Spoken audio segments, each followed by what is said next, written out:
Alright, so a vase shape starts with a cylinder.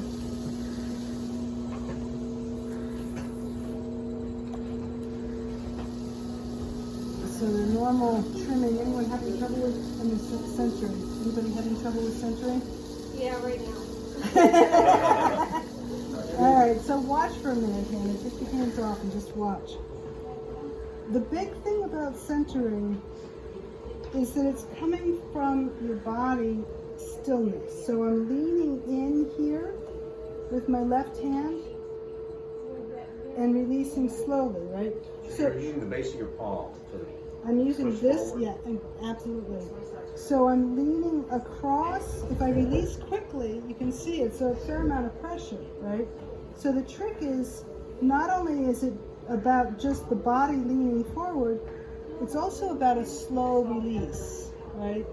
A very slow release so that it's going around lots of times as I'm letting go.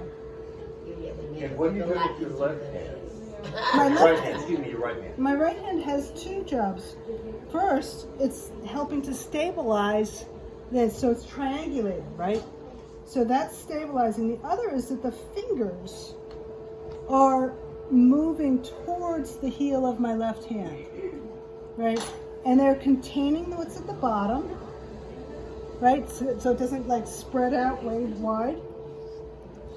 I think of my right hand as my precision and my left hand as my bulk, right? So this connection right there is really what's helping to stabilize my left hand. My right hand is surface. So your right hand's your dominant? That's right. Sorry, my right hand is my dominant. My left hand, my non-dominant hand, is where my bulk is, where my pressure, So you're using your non-dominant hand. But yeah, the whole time we're using the non-dominant, right? It has the job of being stable. So if you're getting, let me show you this mistake that happens. If you're getting it to come up like this, where you've got a well, that means what you're doing, well, let me show you how to fix it. First of all, I'm going to push down that wall so it's merged with the rest of it. The reason it's happening is that you're pulling up the outside, so you're kind of scooping it up rather than leaning across and letting it come up from the inside. Yeah?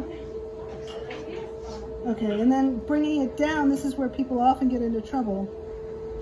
Right, I'm up here, how do you get it to go down? If I do this, right, straight down, it makes it worse. It takes whatever off it is, makes it worse.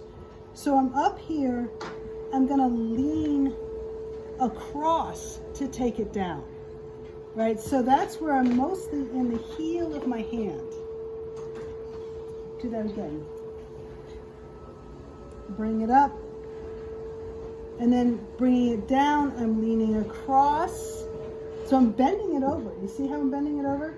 Bending it over, and when I get to the bottom, I lean in from down here. So it's like that, right? All right. Because you're looking for ultimately straight sides. Ultimately, I want this little cake shape, Yeah. right? So you saw what I just did with the what's that called? Karate chop. That's my karate chop. All right. So do you want a cake shape regardless of what your end form is going to be? It's almost regardless. Like if I'm making a plate, I'm going to widen this out even more. Sure. But if I'm making a vase shape, I still want it to be a relatively low shape to start. All right. Let's start a new one. Okay.